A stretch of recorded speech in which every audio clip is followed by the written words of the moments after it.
Screen recording तो on कर दी मैंने।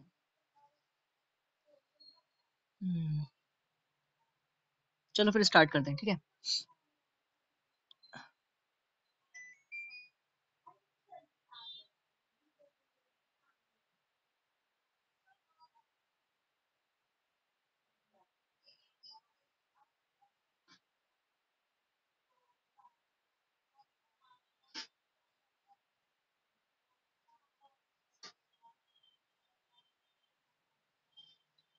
देखो पहले हमारा चैप्टर का नेम है केमिकल रिएक्शंस एंड इक्वेशंस, ठीक है। इसमें हम रिएक्शन करेंगे, इक्वेशन बनाएंगे, और उससे पहले हम देखेंगे कि मतलब जिन चीजों से केमिकल इक्वेशन बनती है, रिएक्शंस होती हैं, वो होते क्या हैं, ठीक है।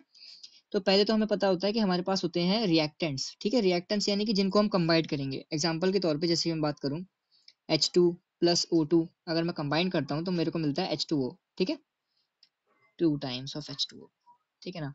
तो मेरे को इससे मिलता है, तो हमारे रिएक्टेंट्स क्या हो गए बेटा, रिएक्टेंट्स हो गए H2 और O2 जो आपस में मिलकर हमें H2O बना रहे हैं। तो जो बन रहा है, जो प्रोडक्ट बन रहा है, उसको हम प्रोडक्ट बोलते हैं। बीच में केमिकल रिएक्शन में हम ये वाला साइन लगाते हैं। ये जो साइन होता है एरो, ये बताता है कि हमारी डायरेक्शन क्या होगी, ठीक है, रिएक्शन की। मतलब अगर हम इस डायरेक्शन को उल्टा कर दें तो मतलब यहाँ पर जो भी चीज होगी वो हमारी रिएक्टेंट हो जाएंगे, और यहाँ पर जो भी चीज होगी वो प्रोडक्ट बन जाएंगे, ठीक है। कोई डाउट वाउट तो नहीं है ना अभी तक? ये तो बहुत नॉर्मल चल रहा है अभी। ओके, ये मेरी पीछे बहन बात कर रही है फ्रेंड से, ज्यादा आवाज तो नहीं आ रही तेज? ओके, तो केमिकल रिएक्शन की डेफिनेशन ये होती है, it is a process in which new substances with new properties are formed, ठीक है, फ्रॉम द रिएक्टेंट्स। इसमें और ऐड कर सकते हो तुम। हम रिएक्टेंट को कंबाइन करते हैं और हमें प्रोडक्ट मिलते हैं। रिएक्टेंट्स क्या होते हैं? Reactants are the substance which takes part in a chemical reaction are called reactants, ठीक है। रिएक्टेंट्स वो जो हम जिनको कंबाइन कर रहे हैं और वो केमिकल रिएक्शन में टेक पार्ट कर रहे हैं, यानी कि पार्ट ले रहे हैं, उनको हम रिएक्टेंट्स बोलते हैं, ठीक है। और बाकी हमारे पास प्रोडक्ट जो होते हैं, product the new substances produce as a result of a chemical reaction are called products, ठीक है। ये तो बहुत सिंपल डेफिनेशन है इनकी।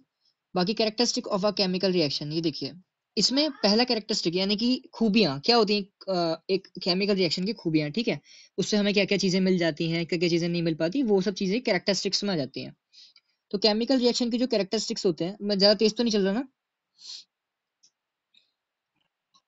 ओके, तो केमिकल रिएक्शन के जो कैरेक्टरिस्टिक होते हैं, उनमें पहला कैरेक्टरिस्टिक आता है इवोल्यूशन ऑफ गैस। मतलब हम गैस को इवॉल्व करेंगे। एक सेकंड रुकना बेटा, अभी आया मैं।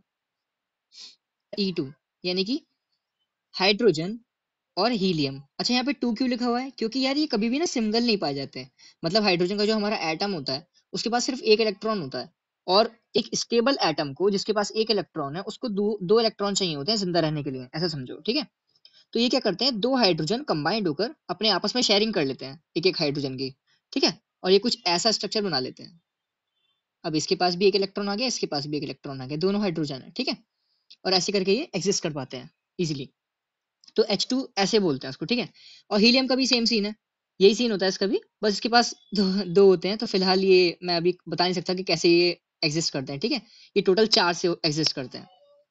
फिलहाल हमारे पास जो गैस है उसका मतलब है हाइड्रोजन। हाइड्रोजन और हीलियम दोनों इतनी हल्की गैसेस होती हैं कि मतलब आपने देखा होगा, जैसे कि गुब्बारे वाला आता होगा, है ना, घर के पास गुब्बारे लेकर। तो जो गुब्बारे में अगर आप मान लो मुंह से हवा भरते हो, तो वो जो हवा भरती है वो बहुत सारी चीजों का मिक्सचर होती है, ठीक है ना, आपकी ब्रीथ इनहेल बहुत सारी चीजों का। तो वो जो मिक्सचर होता है उसमें बहुत सारी गैसेस होती हैं, हाइड्रोजन नाइट्रोजन, मतलब जो भी चीजें होंगी बहुत सारी गैसेस का कंबाइन होगा। इसलिए वो जो हम बलून अपने मुंह से भरा करते हैं और फिर बांध के छोड़ देते हैं, वो बलून उड़ नहीं पाता, ठीक है। बट जो गुब्बारे वाला लेकर आता है वो उसमें हाइड्रोजन भरता है, और हाइड्रोजन या फिर हीलियम, ठीक है।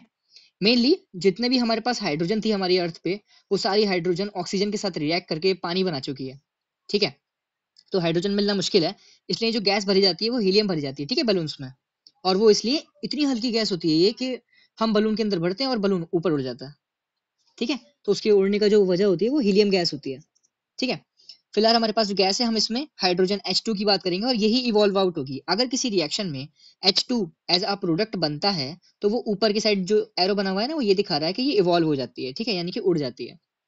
अगर आप कंटेनर को बंद कर दोगे तो हाँ, ये उसी के अंदर होगी, और एक और रिएक्शन हो जाएगी। कैसे? जैसे कि हमारे पास जो रिएक्टेंट थे, हमने उनसे रिएक्ट करा और प्रोडक्ट बना दिया, ठीक है। हमने एरो इस साइड लगाया था, ठीक है। क्या होता है कि अगर आप एक बंद कंटेनर में कोई रिएक्शन करते हो ना, ये जैसे कि मैं कंटेनर बना देता हूँ ऐसा, ये आ गया सांप का ढक्कन, और इसमें अगर कोई भी रिएक्शन इसमें चल रही है, तो वो रिएक्शन का जो गैस होगा वो बाहर नहीं जा पाएगा ना, उड़ तो पाएगा ही नहीं। तो इसलिए वो जो होता है वो वापस रिएक्ट कर जाता है अपने रिएक्टेंट से। और ऐसी प्रोसेस में हम ऐसे साइन यूज करते हैं, ना कि एक एरो। हम इसमें ऐसे साइन यूज करते हैं और इनको बोलते हैं रिवर्सिबल प्रोसेस। ठीक है, जो प्रोसेस दोबारा हो सकते हैं, अपने ही कंपोनेंट में रिएक्ट करके वो दोबारा प्रोसेस बना लेते हैं, तो उनको बोलते हैं रिएक्ट रिवर्सिबल। फिलहाल अगर एक एरो लगा रहे हैं तो मतलब ये हुआ कि ये इरिवर्सिबल है, यानी ये बस एक बार हो गया, रिएक्टेंट बनाया, प्रोडक्ट बन गया, बस रिएक्शन खत्म। ठीक है। ओके, कोई डिफिकल्टी अभी तक? ओके, शाबाश। ओके, और बाकी हम बात कर रहे थे इसकी, तो इसमें एक एग्जांपल दे रखा है कैरेक्टरिस्टिक ऑफ केमिकल रिएक्शन में इवोल्यूशन ऑफ गैस का। जैसे कि हमारे पास जिंक था, ठीक है, तो जिंक ग्रेन्युअल फॉर्म में होता है। ग्रेन्युअल अब कैसे समझाऊं तुमको, ग्रेन्युअल जैसे कि कोयला देखा है कभी किसी ने, है ना? तो कोयला देखो काफी टाइप का होता है, कोयला कच्चा कोयला बोलते हैं, किसी को पक्का कोयला बोलते हैं, ठीक है। तो वो जो कच्ची वाली फॉर्म होती है ना, जो जस्ट निकल के आया होता है अभी, है ना, गरम गरम, तो वो वाले उसको ग्रैनुअल्स बोलते हैं, ठीक है। तो जिंक ये मतलब ऐसा समझ लो कि बिल्कुल अभी रिफाइन होके आया है अभी, ठीक है। तो ये जिंक ग्रैनुअल है। And then dilute HCl, dilute का क्या मतलब है बेटा? डाइल्यूट का मतलब हुआ किसी भी चीज में, जैसे कि हम मान लो नींबू पानी पी रहे हैं, ठीक है, नींबू पानी पी रहे हैं और उसमें हम पानी मिलाते जा रहे हैं, पानी मिलाते जा रहे हैं, पानी मिलाते जा रहे हैं, तो वो जो नींबू पानी है हमारा, उसको हम बोलेंगे डाइल्यूट सॉल्यूशन। ठीक है, डाइल्यूट क्यों? क्योंकि इसमें हमने बहुत सारा अमाउंट ऑफ वाटर मिला दिया है। ठीक है, जिस भी चीज में अमाउंट ऑफ वाटर ज्यादा होगा उसको हम डाइल्यूट सॉल्यूशन बोलते हैं। सही है। तो यहाँ पर HCl में डाइल्यूट क्यों मिलाया गया? डाइल्यूट इसलिए मिलाया गया, पानी इसलिए मिलाया गया क्योंकि HCl जो होता है वो बहुत हार्मफुल होता है, वो स्किन को टच करते ही जला देता है। तो इसलिए हम कंसंट्रेटेड, यानी कि कंसंट्रेटेड माने प्योर प्योर HCl कभी यूज नहीं करते, हम डाइल्यूट HCl यूज करते हैं, ठीक है, हाइड्रोक्लोरिक एसिड। ओके, तो इसमें हमने रिएक्शन करवाई HCl की और Zn की, और हमको क्या मिला? ZnCl2। ओके, और प्लस हमारे पास हाइड्रोजन गैस इवॉल्व आउट हो गई, ठीक है। तो इसी इवोल्यूशन को हम इवोल्यूशन ऑफ गैस बोल रहे हैं। किसी के मन में ये सवाल नहीं आया अभी तक कि यार Zn एक था, HCl में भी H एक है, Cl एक है, तो यहाँ पे Cl2 क्यों है? आया क्या? कोई बोलेगा नहीं अब।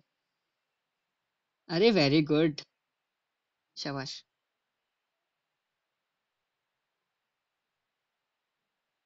हम्म, हम्म, हम्म।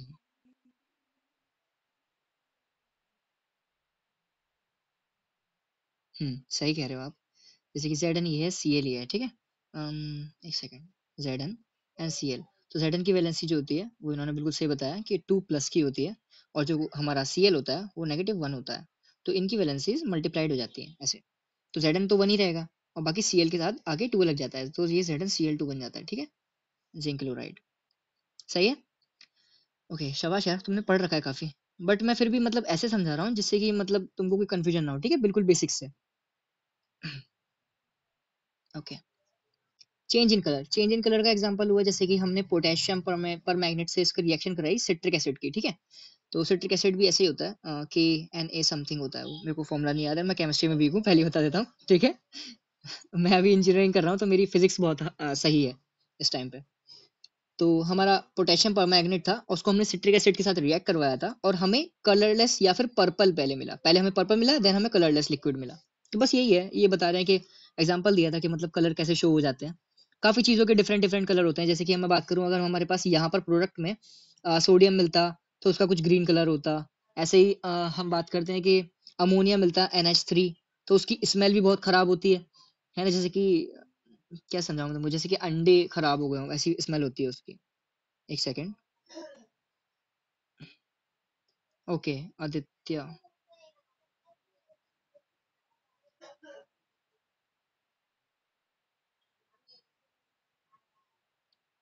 Okay, hello Aditya. Okay, are you from 10th standard और 9th? ओके, 9th क्लास का ये बच्चा भी। ओके बेटा, कंटिन्यू करते हैं, ठीक है। थोड़ा ऊपर ऊपर से समझा देता हूँ तुमको कि हमने अभी तक क्या करा, ठीक है। सुन लो आराम से। हमने बस अभी कुछ ज्यादा बात नहीं करी है, बात करी केमिकल रिएक्शंस की, क्या होते हैं उसमें, हमारे पास रिएक्टेंट होते हैं जिनको हम ऐड करके प्रोडक्ट बनाते हैं, ठीक है, और इस प्रोसेस को हम केमिकल रिएक्शन बोलते हैं, ठीक है ना। एंड देन रिएक्टेंट जो होते हैं वो इस साइड वाले होते हैं, और प्रोडक्ट्स जो होते हैं वो इस साइड वाले होते हैं। इतना ठीक है। दोनों की डेफिनेशन ये लिखी हुई है, आप पढ़ लेना आराम से। केमिकल रिएक्शन में हमने पढ़ा कि इवोल्यूशन ऑफ गैस कैसे होती है। हमने बताया कि जब भी हाइड्रोजन इवॉल्व हो जाता है प्रोडक्ट में, वो उड़ जाता है ऊपर, ठीक है। तो उड़ने को तो बोलते हैं इवोल्यूशन, ठीक है। और गैस कौन सी है हमारे पास यहाँ पर, हाइड्रोजन H2। ओके ना बेटा। और चेंज इन कलर में कुछ नहीं है, बस हमने एक एग्जांपल देखा पोटेशियम परमैंगनेट का, जो सिट्रिक एसिड के साथ रिएक्ट कर रहा था और हमें पर्पल कलर दे रहा था, ठीक है ना। ये नॉर्मल चीजें हैं। आगे बढ़ते हैं।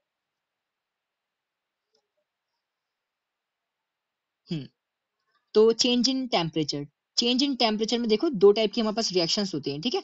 एक होती है एक्सोथर्मिक रिएक्शन और एक होती है एंडोथर्मिक रिएक्शन, ठीक है।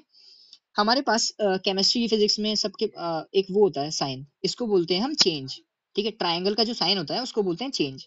और H फॉर होता है हीट, ठीक है बेटा। तो मतलब चेंज इन हीट अगर हमारे पास कुछ है, कुछ अगर है तो उसका मतलब वो नॉन जीरो है। मतलब मैं ऐसे समझाता हूँ, जैसे कि चेंज इन हीट की वैल्यू कुछ भी मान लेते हैं, 1 मान लेते हैं, 2 मान लेते हैं, 3 मान लेते हैं, बट जीरो नहीं हो सकती, ठीक है। जब ऐसा होता है और हीट कुछ होती है हमारे पास, तब हम उसको बोलते हैं कि यार ये जो रिएक्शन है ये एक एक्सोथर्मिक रिएक्शन है। मतलब इसमें जो हीट थी वो चेंज हो रही है। हीट चेंज होने का मतलब क्या है, मतलब ये हुआ कि जैसे कि मान लो पहले हमने रिएक्शन करी थी 19 डिग्री सेल्सियस पर, ठीक है। एंड देन हमने जब रिएक्शन के बाद देखा तो जो प्रोडक्ट की जो टेम्परेचर आया वो आया 21 डिग्री सेल्सियस, यानी कि 21 माइनस ऑफ 19, है ना, यानी कि पूरे 2 डिग्री सेल्सियस का अंतर आ गया। इसका मतलब ये है कि डेल्टा एच की वैल्यू क्या हुई, डेल्टा बोलते हैं इसको, ट्राइंगल ऑफ एच, ठीक है। तो डेल्टा एच यानी कि change of heat, change of heat I 2। इसका मतलब ये हुआ कि इसमें हीट इवॉल्व हुई है ना, हीट हीट इसमें मिली हुई है, रेज इन टेम्परेचर। देखो यहाँ पे लिखा हुआ है rise in temperature means exothermic reaction. समझ आया। ओके। और यहाँ पे पास हीट रिलीजिंग प्रोसेस होती है ये, मतलब इसमें हीट जो होती है वो रिलीज हो जाती है। यानी कि अगर मैं एक रिएक्टेंट की बात कर रहा हूँ जिससे कुछ प्रोडक्ट बन रहा है, और यहाँ पर टेम्परेचर बढ़ गया है, तो यहाँ पर हम डेल्टा एच प्लस में लिख सकते हैं, ठीक है। यहाँ पर टेम्परेचर बढ़ गया प्रोडक्ट की साइड, तो मतलब हीट रिलीज रिलीज हो गई। ओके। सराउंडिंग जो होता है वो हॉट हो जाता है। ओके। एंडोथर्मिक में बिल्कुल उल्टा है इसका, फॉल्स इन टेम्परेचर, यानी कि वही कि पहले हम 21 पे काम कर रहे थे, रिएक्शन के बाद कुछ 19 बचा, तो -2 का हमारे पास अंतर आ गया, या 2 का हमारे पास अंतर आ गया, ठीक है। तो जो हमारे पास, एक मिनट, एक बच्चा और आ रहा है शायद। ओके, नहीं है। तो एंडोथर्मिक रिएक्शन में क्या हुआ, हमारे पास टेम्परेचर फॉल हो जाता है, टेम्परेचर कम हो जाता है, और हमारा हीट एब्जॉर्बिंग होती है ये, इसमें हीट सारी एब्जॉर्ब हो जाती है जो एटमॉस्फेयर में प्रेजेंट होती है, ठीक है। और बाकी सराउंडिंग जो होती है कूल हो जाती है। सही बात है। अगर मान लो हमारे पास सराउंडिंग में हमारे पास बहुत सारे हीट पार्टिकल्स थे, है ना, और वो आपस में टकरा के हीट पैदा कर रहे हैं, और हमने ये वाली रिएक्शन करवाई, ये सारी हीट यहाँ से ले लेते हैं, ये सारी हीट ले लेंगे तो सराउंडिंग में कुछ बचेगी नहीं ना हीट, तो वो जो सराउंडिंग होगी वो हमारी वो कूल हो जाएगी, ठीक है।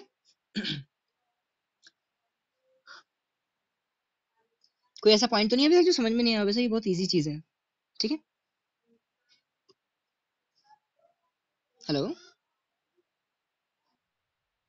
ओके बच्चा, कोई ना कोई रिएक्शन देते रहा करो, ठीक है, तो पता रहता है कि ओके प्रेजेंस है कोई।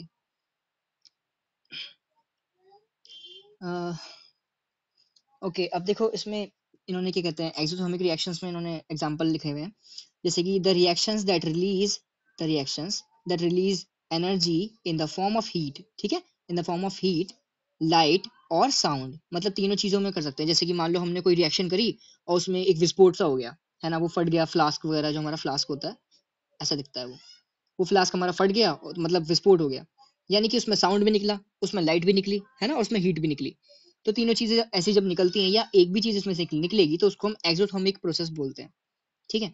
एक्सोथर्मिक प्रोसेस के एग्जांपल होते हैं कंबस्शन। कंबस्शन को वैसे तुम्हारे कोर्स में है नहीं इतना, बट फिर भी समझ लेते हैं, कोई दिक्कत नहीं। कंबस्शन में क्या होता है, किसी भी चीज को अगर तुम जला रहे हो, है ना, जलाना, यानी कि मान लो मैं कोई भैया सारा कूड़ा इकट्ठा लेके गया रात में, और मैंने उसमें आग लगा दी, ठीक है, सारे कूड़े में। तो जो कूड़े में जो आग लगी है ना, वो जो लाइट होती है, ये वाली लाइट, ये लाइट कंबस्शन को डिनोट करती है, ठीक है। न्यूट्रलाइजेशन, न्यूट्रलाइजेशन की स्पेलिंग तुम देख लो, ये भी मैडम ने भी गलत कर दी थी, इनकी जिस भी बच्चे की कॉपी है ये, तो आप ठीक देख लेना, ठीक है। न्यूट्रलाइजेशन में क्या होता है, हम एक एसिड होता है, एसिड बहुत ज्यादा बड़ा एसिड, और जैसे कि HCl, और हमारे पास एक बेस होता है जैसे कि NaOH, ठीक है, सोडियम ऑक्साइड। तो उन दोनों को हम रिएक्ट कराते हैं और वो न्यूट्रल हो जाते हैं, ठीक है, इसको न्यूट्रलाइजेशन बोलते हैं। और जो एसिड और बेस से बनता है वो हमारे पास साल्ट बनता है। एग्जाम्पल के तौर पे देखो, Na+Cl2, ठीक है, ये हमको बनाएंगे NaCl। ठीक है। कमाल की बात यह है कि इन दोनों की वैलेंसी +2 होती है, इसकी -2 होती है, और दोनों कंबाइंड होके NaCl बनाएंगे। ठीक है ना।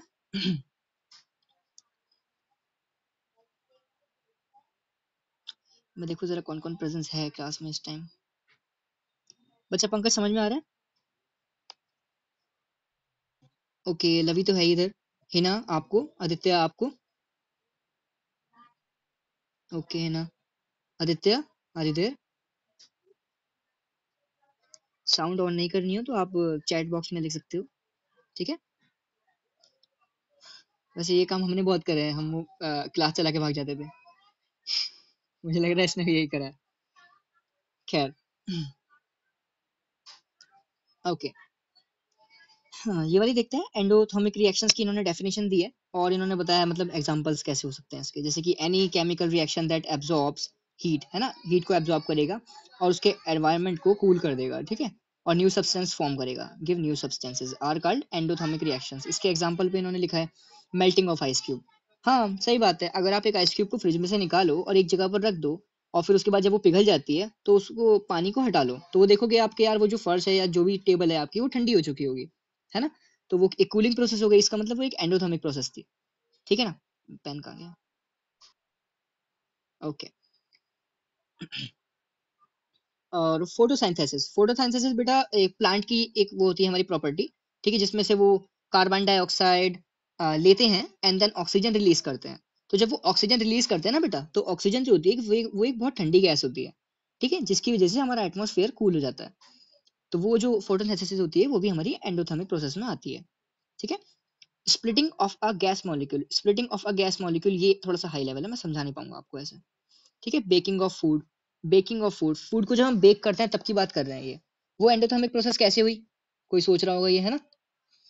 क्या होता है फूड को बेक करने में, जब हम किसी चीज को हम, जैसे हमारा माइक्रोवेव ओवन होता है ना, डिब्बा, तो इसके अंदर जब हम अपना कोई भी पाउंड या कुछ भी पुडिंग वगैरह रख देते हैं उसको बेक करने के लिए, या ब्रेड को रख देते हैं बेक करने के लिए, तो क्या होता है, हम जो भी हीट इसे देते हैं ना बेटा, जो भी हीट हम इसको देते हैं हमारे फूड को, वो फूड सारी चीजें सारी हीट एब्जॉर्ब कर लेता है, और उसको और वो फूल सा जाता है। ठीक है। जैसे ब्रेड की बात कर लें, तो ब्रेड जो होते हैं वो जस्ट रोटी की तरह बेली जाती है ना, और जब वो बन जाती हैं तो वो इतनी बड़ी हो जाती हैं। क्यों? क्योंकि वो सारी हीट एब्जॉर्ब कर लेती है अपने अंदर, और ये हीट एब्जॉर्बिंग प्रोसेस ही तो एंडोथर्मिक प्रोसेस होता है ना। Okay. Any thermal decomposition reaction, thermal मतलब जहां पर टेम्परेचर कम हो रहा हो, ठीक है, टेम्परेचर चेंज हो रहा हो, थर्मल का मतलब। ठीक है।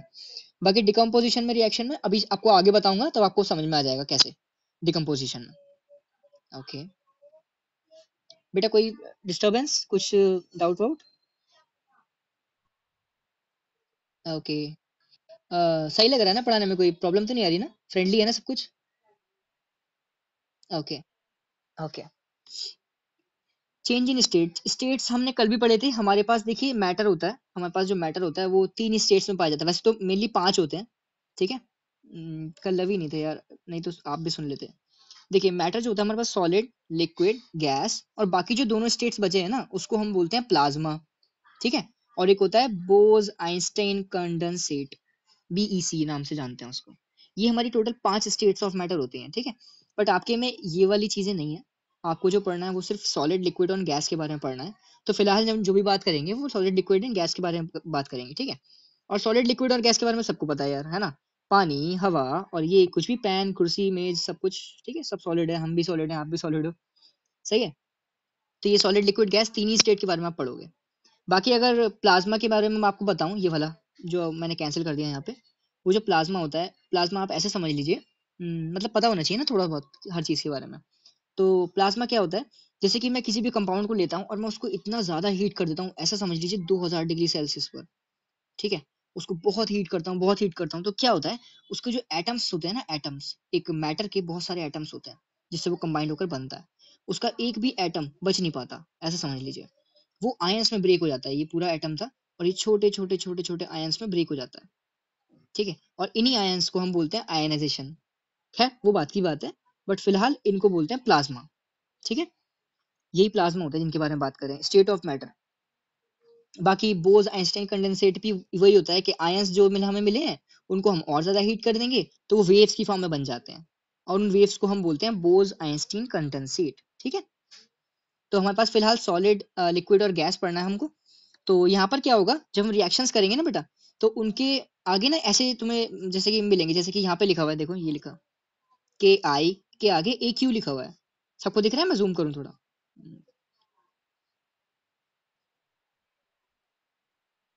ओके, हाँ जी, एक्वस है। एक्वस का मतलब ये होगा कि इसमें एक मिनिमम क्वांटिटी ऑफ वाटर मिलाई गई है। ठीक है, मतलब इसमें थोड़ा पानी जरूर होगा एडेड, नहीं तो पोटेशियम भी काफी वो होता है ना इफेक्टिव।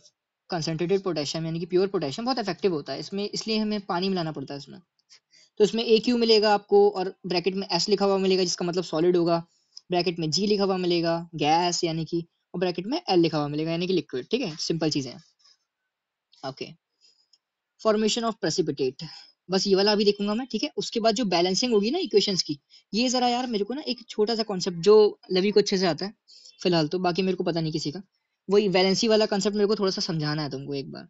ठीक है, मैं ऐसे मान के चल रहा हूँ कि मतलब सब कुछ बेसिक से पढ़ाना है। ठीक है, तो इसलिए बस, तो 9th क्लास का कॉन्सेप्ट है, थोड़ा सा बता दूंगा तो बच्चों भी समझ जाएंगे, आदित्य और पंकज भी। ठीक है, आपको तो आता है। ओके ना, तो बैलेंसिंग के पहले हम फॉर्मेशन देख लेते हैं जल्दी से। फॉर्मेशन ऑफ प्रेसिपिटेट, मतलब प्रेसिपिटेट क्या होता है यार? प्रेसिपिटेट का मतलब होता है कि हमने एक रिएक्शन करी, उससे एक प्रोडक्ट बना, और प्रोडक्ट के साथ ना कुछ कुछ मतलब बेकार सी चीज थी जो यार हमारे जो वेसल में ना नीचे बैठ गई ऐसे। बाकी हमारा ये दिख रहा है हमारे को पानी, पानी या लिक्विड जो भी हमारे पास जो हमने मिलाया था वो, और नीचे कुछ ऐसा दिख गया। अब इसके कलर्स होते हैं, इसके कलर्स होते हैं पर्पल, ब्लैक, है ना, येलो, बहुत सारे कलर्स होते हैं इसके। तो ये जो नीचे बैठ जाती है ना चीज, इसको हम प्रेसिपिटेट बोलते हैं। इसको बोलते हैं साइड प्रोडक्ट। एक होता है हमारे पास प्रोडक्ट और एक होता है बाई प्रोडक्ट, साइड प्रोडक्ट। ठीक है, साइड प्रोडक्ट। ठीक है ना, तो इस साइड प्रोडक्ट की बात हो रही है, इसी को हम प्रेसिपिटेट बोलते हैं। जैसे कि इस वाली रिएक्शन में के आई एक्वस मिला रखा है विद लेड नाइट्रेट। ठीक है, के आई लेड नाइट्रेट, और बाकी हमें पास जो बना वो बना लेड आयोडाइड और के एन ओ थ्री एक्वस। तो ये देखिए, ये जो कलरलेस चीज दिखा रहे हैं आपको, है ना, और यहाँ पे जो ये येलो पीपीटी दिख रही है आपको, ये वाला तो एरो दिख रहा है ना आपको नीचे लगा हुआ है ये, है ना।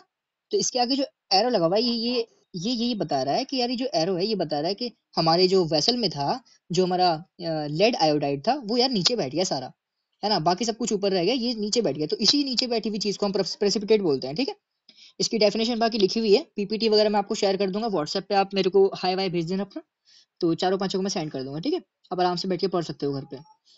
जब हमारा चैप्टर कंप्लीट हो जाएगा तो उससे मैंने रिलेटेड क्वेश्चन आंसर्स वगैरह निकाले हैं, उसके बाद हम ट्राई करेंगे। ठीक है, फिलहाल हमें ये देखना जरूरी है कि मतलब थ्योरी में क्या है। ओके, बैलेंसिंग से पहले चलो मैं अब वहीं पे आ जाता हूँ जो मैं बता रहा था, वैलेंसी वाला कंसेप्ट पहले वो देख लेते हैं।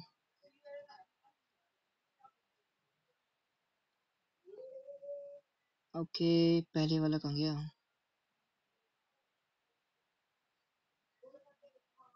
हम्म, पहले देखो हम इस वाली उसको देख लेते हैं, ये हमारी प्रोडिक्ट टेबल बोलते हैं इसको, सबको मालूम है प्रोडिक्ट टेबल है भाई। ठीक है, अब क्या होता है कि इसमें हमारे पास हाइड्रोजन, हीलियम, लिथियम, बेरिलियम, है ना, boron, calcium, nitrogen, oxygen, fluorine, neon, ऐसे करके हमारे पास बहुत सारे एलिमेंट्स होते हैं। अब रिएक्शन कराने के लिए अगर मैं आपको बोलूं कि यार मेरे को ना क्लोरीन चाहिए, है ना, और क्लोरीन को ना मेरे को हाइड्रोजन के साथ मिलाना है, ठीक है, तो हम मिलाएंगे कैसे? अब वही हम सोच में पड़ जाते हैं कि यार मिलाना कैसे है, हम कंपाउंड कैसे बनाए। हमसे बोल तो दिया किसी ने कि यार हाइड्रोक्लोरिक एसिड बननी है ना, हाइड्रोक्लोरिक, ओए होए, ये उंगली से लिखना बड़ा मुश्किल है। हाइड्रोक्लोराइड एसिड, एसिड बनना है हमने, ठीक है, हमको पता भी है कि उसका फॉर्मूला HCl होता है, लेकिन क्या जो हम लिख रहे हैं वो सही है? ठीक है, उसको चेक करने का एक तरीका होता है। जैसे कि हमारे पास जो हाइड्रोजन है उसकी वैलेंसी होती है, वैलेंसी माने कि हमारे पास जो हाइड्रोजन का एटम था उसके पास एक इलेक्ट्रॉन था। ठीक है, अब ना इसको एक प्लस और चाहिए, यानी कि इसको एक इलेक्ट्रॉन और चाहिए। ठीक है, स्टेबल होने के लिए किसी का भी एक इलेक्ट्रॉन दे दो इसे, तो ये मस्त हो जाएगा, अपने खुश हो जाएगा। ठीक है, तो चलो चलो सोचो, एक हमारे पास क्लोरीन है, ओके, क्लोरीन वाला कहाँ गया? ये है। ठीक है, एक मिनट zoom करो। ये देखिए हमारे पास ये है क्लोरीन। ठीक है, इसकी जो वैलेंसी होती है वो होती है हमारी -1। ठीक है ना, तो हम सीधे सीधे क्या करेंगे? अब -1 का क्या मतलब हुआ यार? -1 का मतलब ये हुआ कि हमारा जो क्लोरीन है ना, इसके पास इसके ऑर्बिटल्स में एक इलेक्ट्रॉन एक्स्ट्रा है, मतलब दो में शायद ही सेटिस्फाइड था, इसके पास एक एक्स्ट्रा है। ठीक है, और हाइड्रोजन का कितना चाहिए? हाइड्रोजन को भी तो एक ही चाहिए, तो क्यों ना भाई तू मेरे को दे दे, है ना, और मैं भी तेरा ले लेता हूँ चुपचाप।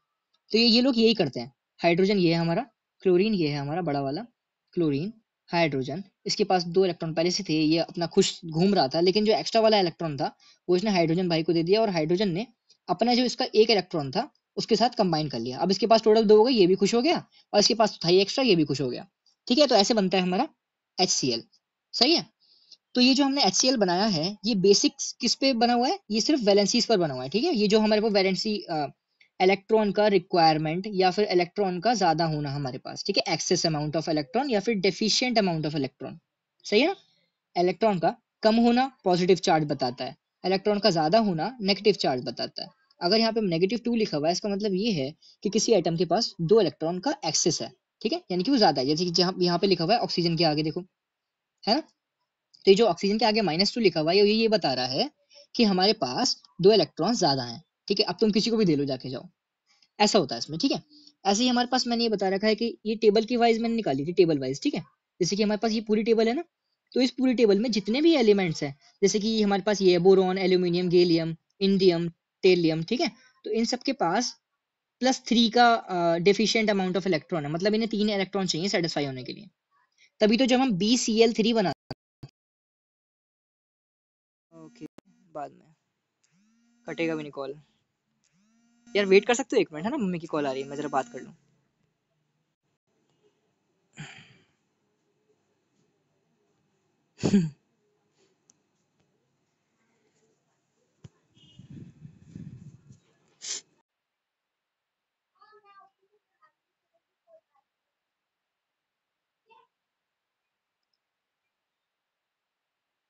अच्छा, अब देखिए PDF विजिबल है।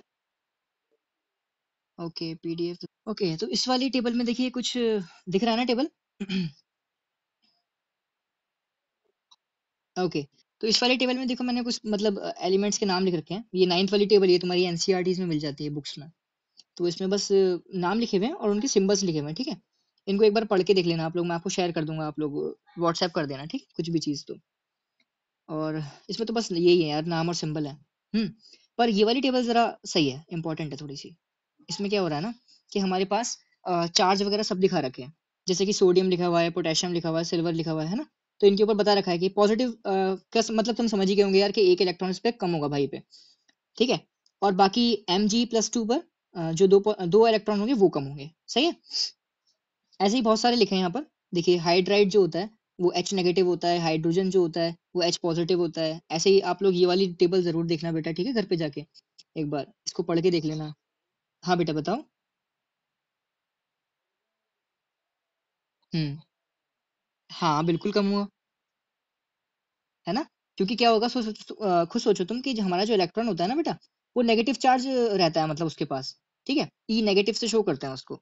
तो अगर मैं आपको एक इलेक्ट्रॉन दे दूं तो इसका मतलब ये हुआ ना कि आपके पास एक इलेक्ट्रॉन है, अभी आप नेगेटिव हो, है ना। और जाहिर सी बात है, अगर एक एटम है जो कि न्यूट्रल है, उसके पास एक ही इलेक्ट्रॉन था और आपने वो भी छीन लिया, तो बेचारे के पास जो नेगेटिव चार्ज था वो चला गया, है ना। इसका मतलब बचा क्या, पॉजिटिव। सही है ना। कोई डाउट। ओके, शाबाश। ओके, तो इस सब में आप समझ गए होंगे ना बेटा ये कैसे कैसे लिखे हुए हैं। ठीक है, जब अमोनियम की बात करेंगे तो NH4 पॉजिटिव आएगा, और अमोनिया की बात करते करते हैं तो NH3 नेगेटिव आता है। ऐसे ही सब कुछ लिखा हुआ है। ठीक है, जब भी फॉर्मूला आपको बनाना होगा, आप कोई चीज लिखोगे तो आपको ये सब चीजें देखनी पड़ेंगी। ठीक है, जैसे अब चलो इसको देखते हैं, जैसे कि थोड़ा सा सोडियम लिखा है यहाँ पे। ठीक है, सोडियम यानी कि Na, और और क्या बना उसके साथ, फॉस्फेट। ठीक है, फॉस्फेट बनाते हैं। तो यानी कि मेरे को अब Na+ और कंबाइन क्या करना है, PO4 3 नेगेटिव। ठीक है, 3 नेगेटिव का मतलब क्या हुआ, इसके पास 3 इलेक्ट्रॉन ज्यादा हैं, और ये बेचारा तो एक ही इलेक्ट्रॉन ले सकता है। ठीक है, तो मुझे ऐसे कम से कम 3 सोडियम चाहिए होंगे इसके साथ रिएक्ट कराने के लिए। सही बात है ना, ये बेचारा तो एक ही इलेक्ट्रॉन ले पाएगा एक बार में, है ना। तो चलो क्या करते हैं, 3Na लिखते हैं यहाँ पे पॉजिटिव, एंड देन ये वाली थिंग विद 3 नेगेटिव। तो ये जो अब दोनों की वैलेंसी बराबर होगी, अब मैं इसको लिख सकता हूँ Na PO4 3 नेगेटिव। ठीक है, इसको लिखने का एक तरीका और है, जैसे कि Na है, और इसकी वैलेंसी थी +1। और जो हमारा फॉस्फेट था उसकी वैलेंसी थी 3 नेगेटिव। तो बस कुछ नहीं यार, इसकी इससे मल्टीप्लाई कराएं, इसकी इसकी मल्टीप्लाई कराएं, तो यहाँ पे हो जाएगा Na3 और PO। हाँ बेटा,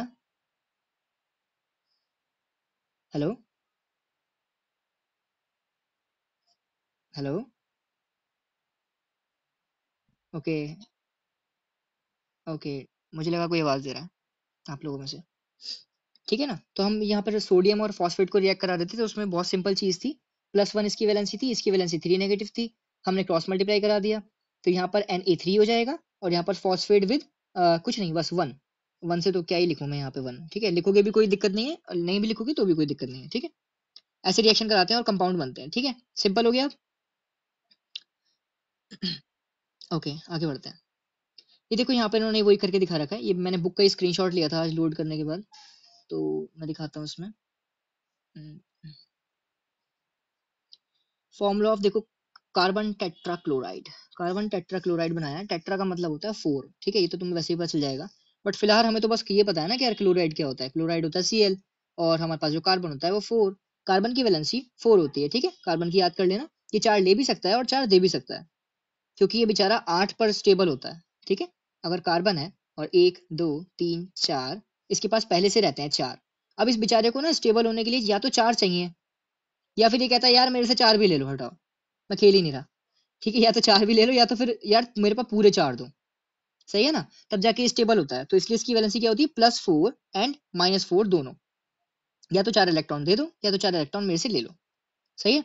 तो इसलिए यहाँ पर हम कार्बन की वैलेंसी +4 की तरह दिखाते हैं, क्लोरीन की वैलेंसी माइनस नेगेटिव दिखाते हैं, और देन क्रॉस मल्टीप्लाई कर देते हैं। तो यहाँ पर क्या हो जाता है, C ऐसे ही, और क्रॉस मल्टीप्लाई में Cl के साथ 4 चला जाता है, सही है। ओके, बाकी तो नॉर्मल्स हैं, ठीक है, जैसे कि मैग्नीशियम क्लोराइड है, देखो Mg की +2, Cl के नेगेटिव। मैं ये मान के चल रहा हूँ कि मतलब लवी और हीना को ये आता है, बट पंकज को नहीं आता, मैं ऐसे मान के चलूंगा, ठीक है। और क्या नाम था दूसरे वाले भाई का, अक्षय। ओके, हाँ संचित। ओके, आदित्य को तुम संचित बोलोगे, ओके, ठीक है। तो उन्हीं की बात कर रहा हूँ जैसे कि उनको नहीं आता, ठीक है, तो मैं ऐसे मान के चल रहा हूँ। समझ में आया ना बेटा दोनों को, आदित्य, पंकज, सही है ना। और शाबाश। ओके, आगे बढ़ते हैं। ठीक है ना, इसमें भी देखो यही वाले एग्जांपल दिए गए, जैसे सोडियम NO3 नाइट्रेट को बोलते हैं NO3। बाकी कैल्शियम हाइड्रोक्साइड ये भी सेम ही है, ये आप लोग बना सकते हो, ठीक है ना, वो टेबल देखकर। मैं ये नहीं बोल रहा कि इनको याद कर लो, पर हाँ जब तक बनाते रहोगे तो आपको मतलब प्रैक्टिस हो जाएगी। और अगर आप घर पे जाके जरूर एक बार अगर ये देख लो, तो ये वाले फॉर्मूले बनाने की कोशिश करना, ठीक है, ये वाले, सही है ना, यहाँ पे जो लिखे हुए हैं। चलो अब तुमने ये तो आ गया होगा, बैलेंसिंग पे चलें वापस। 43 हो रहे हैं। ओके, मैं 45 तक पढ़ाऊंगा, उसके बाद एक छोटा सा इंट्रोडक्शन सेशन होगा, ठीक है, 2 मिनट बचे हैं आपके पास। 2 मिनट क्या ही पढ़ाऊंगा। ओके, लवी किधर गई, network issue.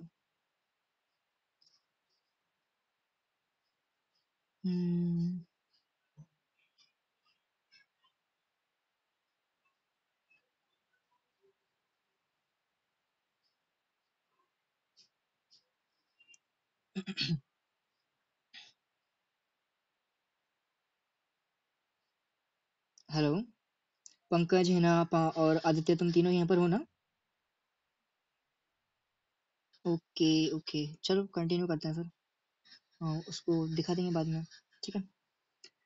Balancing the chemical equation, ठीक है। बैलेंसिंग में क्या होता है, देखो ये एक प्रिंसिपल पे वर्क करता है। एक प्रिंसिपल, ऐसा प्रिंसिपल यानी कि सिद्धांत। एक सेकेंड, मुझे ऐसा लग रहा है बार बार जैसे कि कोई ऐड होना चाह रहा। चेक करना पड़ता है एक तो बार बार स्क्रीन शेयर करने के बाद ना, ठीक है। तो ये एक प्रिंसिपल पे वर्क करता है, वो प्रिंसिपल क्या होता है, law of conservation of mass. मतलब बताता हूँ इसका, मतलब ये हुआ कि अच्छा एक बात बताओ, अगर आपका जो हमारा मास की बात करें, ठीक है, अगर मास है हमारे पंकज भाई का मास है 35 kg, ठीक है। तो ये तो जाहिर सी बात है कि 35 kg ये रहेगा, ठीक है। अगर पंकज अपने दोस्त के साथ टहल रहा होगा, तो ये 2 लोग होंगे, तब भी पंकज का इंडिविजुअल मास तो 35 ही रहेगा ना, किसी के साथ मिलने के बाद इसका ज्यादा तो नहीं हो जाएगा ना, ठीक है। ऐसे ही मतलब क्या होता है कि जो रिएक्टेंट्स होते हैं, नंबर ऑफ रिएक्टेंट्स, या मैं बात करूं मास ऑफ रिएक्टेंट्स, है ना, नंबर ऑफ रिएक्टेंट्स या फिर mass of reactants will always remains the constant, मतलब ये कभी चेंज नहीं होगा। जैसे कि अगर यहाँ पर मान लो हाइड्रोजन को मैंने 2 यूज करे थे, तो प्रोडक्ट में भी हाइड्रोजन 2 ही होने चाहिए, चाहे वो कैसे भी करके 2 हो, ठीक है, चाहे वो ऐसे 2 हो 2 × H, या फिर H2 ऐसे करके 2 हो, लेकिन वो रहेंगे 2 ही। क्यों? क्योंकि मेरे को, अगर वो जाहिर सी बात है 2 हाइड्रोजन होंगे, 2 पंकज होंगे, तो उनका मास तो सेम ही रहेगा ना। तो अगर नंबर ऑफ पंकज यानी कि नंबर ऑफ हाइड्रोजन अगर मैं बढ़ा दूं, तो उनका जो मास है वो भी चेंज हो जाएगा, डबल हो जाएगा या फिर आधा हो जाएगा, है ना। तो मतलब क्या करना है मेरे को नंबर ऑफ एलिमेंट्स जो प्रेजेंट होंगे रिएक्टेंट्स में, वो number of elements present in product same रखने हैं, ठीक है, दोनों साइड। जैसे कि यहाँ पर देखो लिख रखी है हमने, वर्ड इक्वेशन में कैसे लिखते हैं, zinc sulphuric acid, zinc sulphate बना इससे, और प्लस हाइड्रोजन गैस बना, ठीक है। तो इसको ध्यान से देखते हैं जरा रिएक्शन को, इसको जूम आउट करता हूँ। ओके, तो अगर इस रिएक्शन को हम ध्यान से देखें, तो देखो इसमें Zn कितना है, एक है ना। H2 कितना है, यानी कि H2 है, माने कि H दो है, हाइड्रोजन दो है, ठीक है। ओके, हाइड्रोजन Zn कितने हैं, Zn 1 है, हाइड्रोजन 2 है, और SO4 एक है, ठीक है। तो ये पक्की बात है बेटा कि रिएक्टेंट में अगर इतनी क्वांटिटी है तीनों की, तो प्रोडक्ट में भी ये क्वांटिटी सेम रहेंगी, ठीक है। यानी कि जो हमारा SO4 है वो 1 था, तो 1 ही रहेगा, 1 ही है भाई, देखने में पता चल रहा है। Zn एक था, तो Zn एक ही रहा, और हाइड्रोजन दो थे, तो हाइड्रोजन दो ही रहे, ठीक है, और इवॉल्व हो गया वो। सही है ना, समझ में आ रहा है बेटा? ओके, शाबाश। जैसे कि इस वाली इक्वेशन में देखो इन्होंने करके भी दिखा रखा है कि हमने इसी वाली केमिकल इक्वेशन में स्टेप 1 देखा था, स्टेप 1 हमने केमिकल इक्वेशन लिख ली, क्योंकि पहले हमें वर्ड इक्वेशन दे रखी थी, है ना। जब तक वर्ड से केमिकल इक्वेशन पे नहीं आएंगे, हम बताएंगे कैसे कि क्या कितना बना हुआ है। और बाकी अगर मैं बात करूं जिंक सल्फेट की या फिर सल्फ्यूरिक एसिड की, ये सब तुम्हें बनाना आता है, H2SO4, है ना। और जिंक सल्फेट ये भी तुम्हें बनाना आता है। अभी जो मैंने टेबल दिखाई थी, उसमें से तुम कंबाइन करके इजीली बना सकते हो इन चीजों को, ठीक है ना।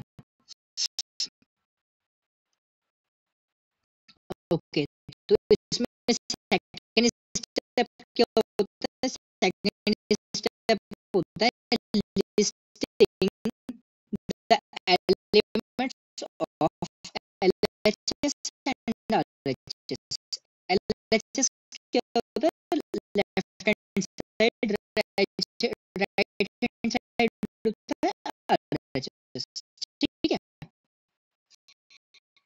यानी कि LHS जो होते हैं रिएक्टेंट्स बताते हैं, और RHS बताता है प्रोडक्ट्स को, ठीक है ना।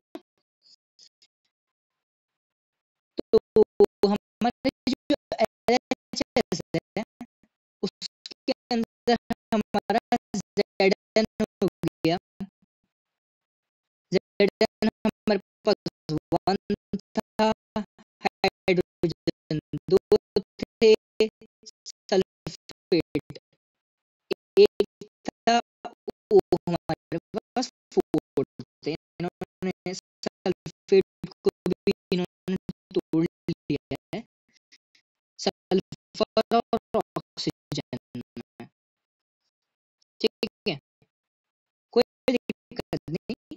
सल्फर हमारे पास 1 और ऑक्सीजन हमारे पास 4, जैसा कि दिख रहा है इसमें, ठीक है। और RHS में कितना कितना हुआ, 1 2 1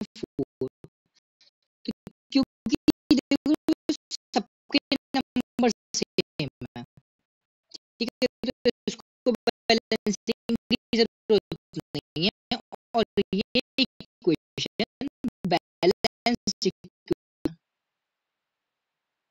ओके, तुमने लिखा भी है 4 मिनट पहले। Thank you. तो मैं बोल रहा था, अब मेरे पास 8 मिनट्स बचे हैं, ठीक है। अब छोटा सा सेशन करते हैं, क्योंकि पढ़ाई तो हो गई भाई, और लवी रह गई है वैसे भी, तो मैं आगे पढ़ा नहीं सकता, ठीक है। तो उसमें क्या करना है आपको, अब आपको अपना नाम बताना है, ठीक है। और वैसे तो मुझे पता है, बट स्टिल आपको अपना नाम बताना है, और बताना है कि आप डेली क्या सबसे ज्यादा करते हो चीज में। जैसे कि I am Kshitij Thakur, I use to play football so much, ठीक है, ऐसे। अब तुम हिंदी में बताओ या इंग्लिश में बताओ, मैं इंग्लिश का टीचर नहीं हूँ, तो कुछ भी कर सकते हो, ठीक है ना, अपने मन से कुछ भी। चलो स्टार्ट करो, इसके लिए तो कोई प्रोफेशन की जरूरत जरूरत नहीं है, अपने बारे में बताइए कुछ भी। पंकज,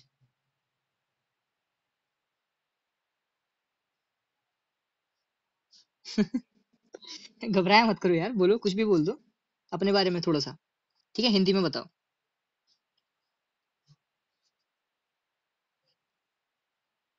चलो कम ऑन। हाँ। हम्म। हम्म। अच्छा, शाबाश। हम्म। अरे बहुत अच्छे, बायो वाले हो तुम, शाबाश। है ना, आपकी बारी बेटा। हम्म। हम्म। हम्म। हम्म। हम्म। आईएएस ऑफिसर, हाँ पता है मेरे को। ओके, शाबाश, चलो अच्छा लगा आपसे मिलके, ठीक है, आज बड़ा अच्छा लगा। बाकी मैंने, आवाज मेरी फिर से कट रही है। ओके, रिपीट हो रही है ये, आई थिंक। चलो ठीक है, सेशन एंड करते हैं। बाकी मैंने अपने यूट्यूब चैनल पर आज वीडियो मेरी पूरी बन गई है ये वाली लेक्चर की, ठीक है, तो मैं अपलोड कर दूंगा, आप लोग बाद में देख लेना, कोई डिफिकल्टी हो तो, ठीक है बेटा। हम्म, हाँ बच्चा, पीडीएफ भेज दूंगा आपको। है ना, आप क्या कह रहे थे बेटा। ओके, आप मेरे को व्हाट्सएप करो, मैं आपको पीडीएफ सेंड कर दूंगा, ठीक है। ओके बच्चा, चलो ठीक है, bye, take care. Thank you. Thank you बच्चा।